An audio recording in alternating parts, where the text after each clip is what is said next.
Okay, this is my left side of my new Tama Speed Cobra double kick pedal.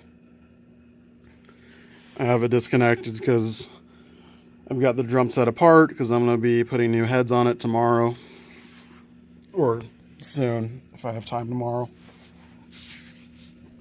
What I'm showing is the Cobra coil.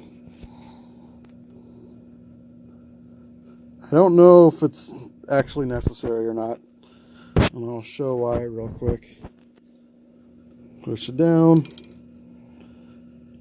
How much is that really going to help with getting the pedal up and down quickly when actually playing? I'm not certain. I don't think it's going to have that much of effect.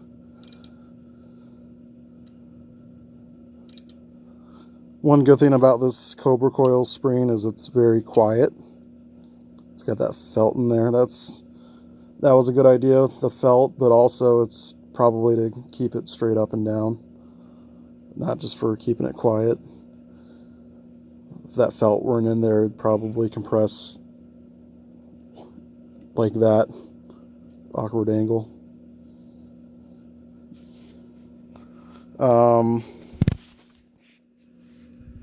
Something with the Speed Cobra, like this looks super smooth. This part here. But I can feel it's not as smooth as it looks. I don't know how to explain that. Like, I can feel my finger catching bits of rough metal. And when I play with just socks on, I can feel my socks catching it. Playing with shoes, it's not as noticeable because when you play with shoes, you don't have that much feedback in your feet. But I gotta say that's kind of disappointing because you look at it and it looks super smooth, but then you feel it and there's like little micro nicks and roughness to it. So I felt like this probably should have been polished or something. I mean, if you're paying over $400 for a double kick pedal and it has what looks to be a very smooth bass, you kind of expect that, but whatever. Maybe I'm being nitpicky. I've never played a double kick pedal before, so I don't have really much to go off of as far as previous experience. I've always only ever played with a single kick pedal. When I learned how to play drums back in like 1999, started in church.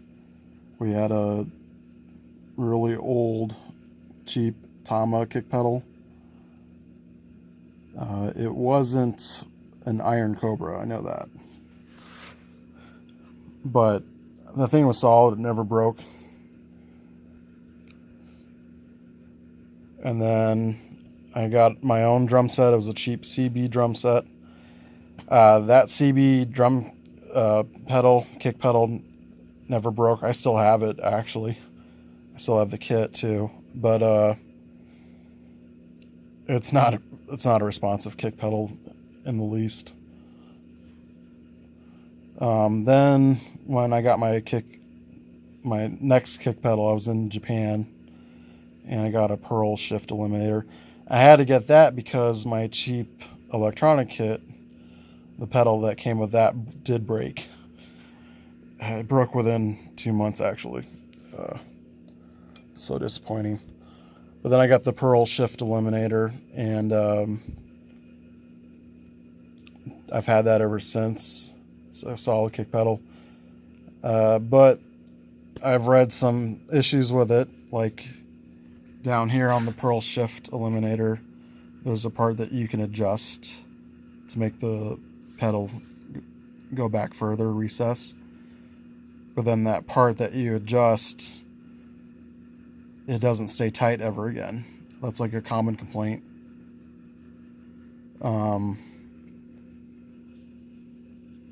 It also does rock a bit because it's not that wide. this Tama Speed Cobra, let me get back to the kick pedal that I'm actually talking about here. Very wide base. Unbelievably wide. Again, probably overkill, like with the Tama first chair drum throne. I don't know that it really needs to be that wide, but it doesn't rock, that's for sure. Something that's disappointing about this, and why I went out to Walmart to buy this good old $40 rug, is the spurs.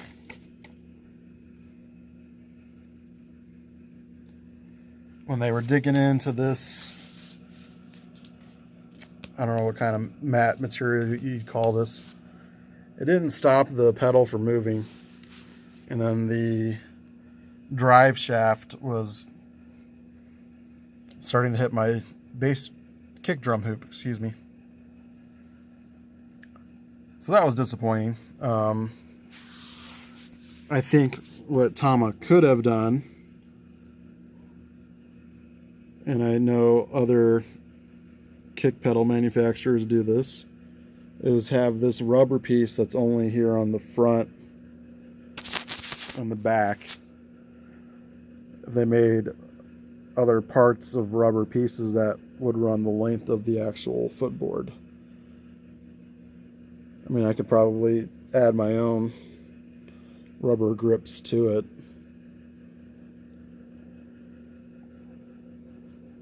Let's get some Gorilla Glue and then some rubber gasket material to put down on it. But I mean, what if you don't want to use those spurs? Which this spur plate itself is removable. But let's say you don't have a drum rug and you're at a gig and the floor is really smooth. This pedal is going to move around. So that's a design feature they should probably address in the future. Also, I was surprised that this very nice, very well praised, very well respected pedals made in China. I thought for sure that these were made in Japan. Tama's a Japanese company. This is like their flagship model kick drum pedal. Made in China. I guess, you know, keep the cost of this pedal below $500. They had to do that. I mean, the DW pedals that are similar to this are north of $600. So, and I think those are made here in the US, so you gotta compete price-wise, you gotta make it in China, I guess. Nothing against stuff being made in China, other than you have to worry about quality control and parts.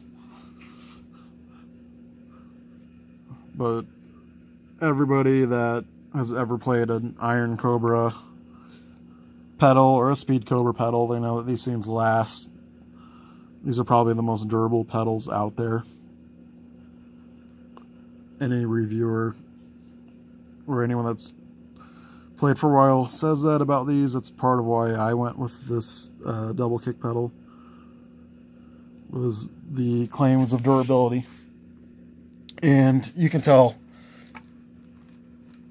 in the materials and manufacturing that it's going to be very durable.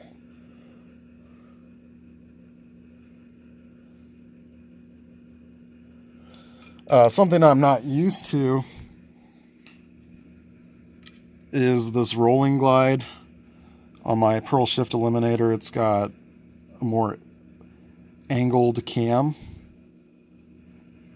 so when it strikes, it accelerates the beater at the end of the strike, which gives it more power. This is just, it's more rounded, I guess. I don't know how to explain that.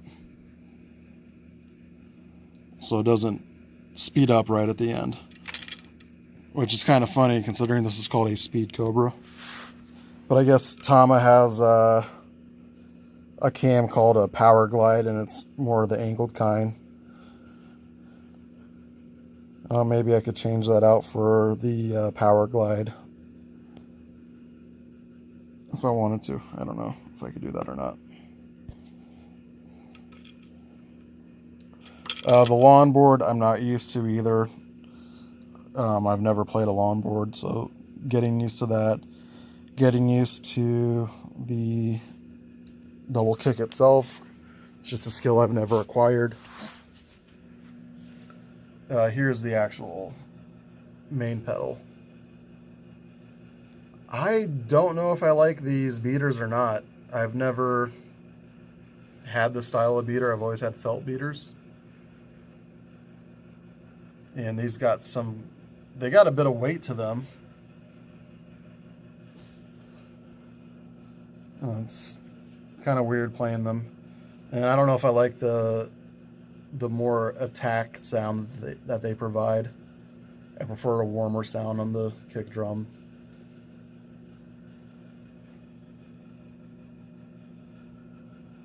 Oh, the spring mechanism on this is amazing. I gotta give Tama praise for that. If you look here, you won't see it on that side because it's the slave side. That's racist. I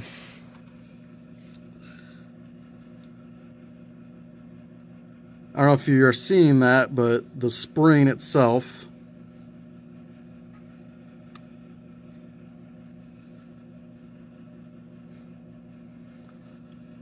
it moves down here at the bottom.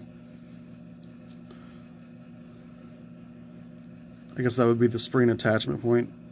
I don't know what to call that. What's cool about that is it doesn't strain the spring in one direction because it keeps the spring in alignment, which again adds to the durability of the spring. That's a crazy feature that I haven't seen on any other kick pedal or heard of. Also, that's amazing. Good on you, Tama. Another thing with these is they just pop right off. That's going to be super easy for breaking down the pedal and transferring it. Which, by the way, the case for this kick pedal is huge. It's the bottom case over there. But putting the spring back on, super easy. I just did that with one hand. It's locked in place.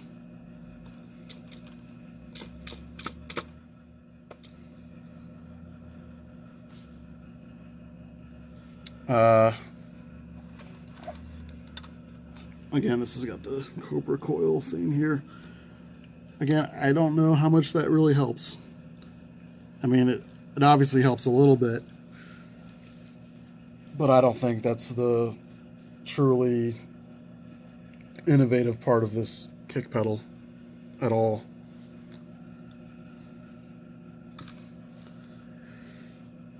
And the difference between this one and the cheaper version is the cheaper one has a single chain instead of a double chain, and it doesn't have the Cobra coil. I think there's other features that this has over the cheaper Speed Cobra, but those are like the two main things: is the lack of a double chain and the lack of the Cobra coil. I could be wrong. There could be more features on this that I'm not covering. I'm not a reviewer in the least. But here's the part that attaches to the hoop. This is genius. My Pearl Shift Eliminator, it uses the wing nut here, just like this Tama. But this part here is not a swivel like on this Tama Speed Cobra. This thing swivels, it's curved, it's rubber lined. The bottom part is curved, that's rubber. You're not going to damage a hoop very much with this. It's very easy to get on the hoop. With my Pearl, I mean, it's not hard to get on the hoop, but it does kind of chew up the hoop.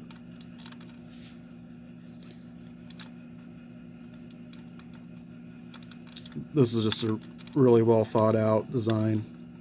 Again, good job, Tama, whoever designed and engineered it. Again, not as smooth as it looks. That's just, I don't know why I'm being so nitpicky about that, but again, over $400, I want this piece to be as smooth as possible. It's part of why I considered it.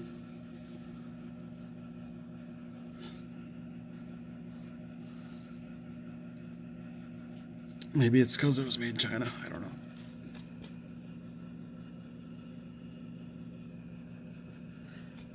The pedal itself is made out of aluminum. It's solid. Again, Tama, you should have done rubber down the whole length of this freaking base. Just here and here. It's not always going to grip onto the floor. And on the actual main pedal here, it doesn't have spurs. My Pearl shift eliminator has spurs on it.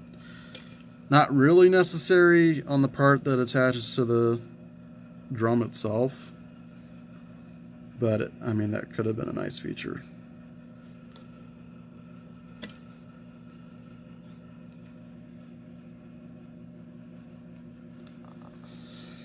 I will need to play around with adjusting the spring tension and how I have the beater, what angle I have the beater set to. And I don't know if I'm going to keep the beater on this. I'm not sure if I like it or not. I think I'll probably switch these to felt beaters.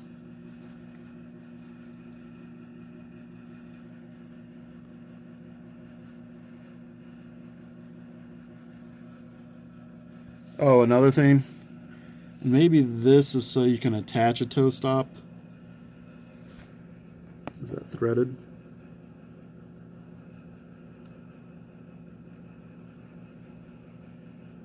I don't know.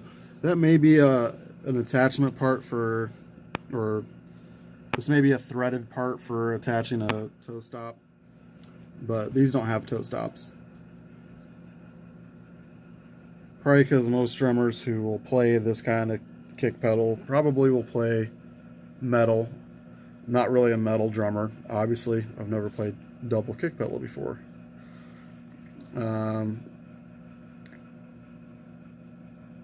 But metal drummers probably don't ever really worry about scuffing up nice shoes.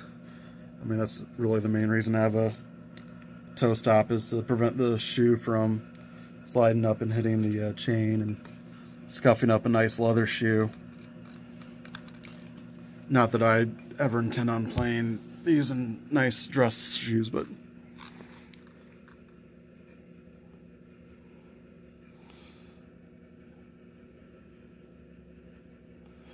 oh, something that I noticed immediately though playing this is it's freaking smooth. That is literally, like, the only pedal that I've played smoother than this is a DW 9000. But why I didn't get a DW 9000 versus this is the numerous complaints about durability. Granted, DW's warranty on those is pretty good, but I don't want to have to get replacement parts all the time. I don't want my kick pedal to fail on me during a gig.